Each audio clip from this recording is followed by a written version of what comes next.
Jo. Nesmíš? Jak to? Ondro, pojď za mnou. Co? Pojď se mnou, já zajdu. Jdem spolu. Ty vole, ne. Vole. Já jako nemám hlas, vole.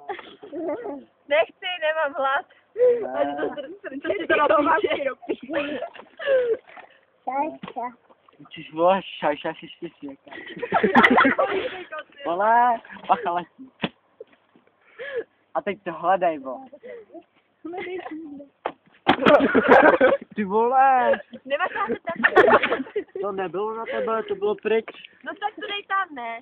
No kopřiv, no. Romane, ne, neházej to. Tam, jo? Jo, tam. To hodí po mně. Dobrý. Ne, tam už, to nastal. No. Ty vole, co mám napsat, kurva. Přijde až za chvíli.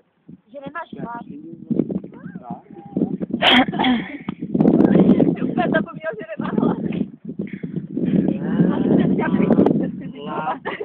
Vole, oni musí vykryjovat, když jsem doma, vole. Napíšte si to do prdele. Jako říká, že nechce, jako nadáváš, že musí vykryjovat. Vždycky, když mám kocovinu, tak máma udělat to nejlepší jídlo, ty vole. No.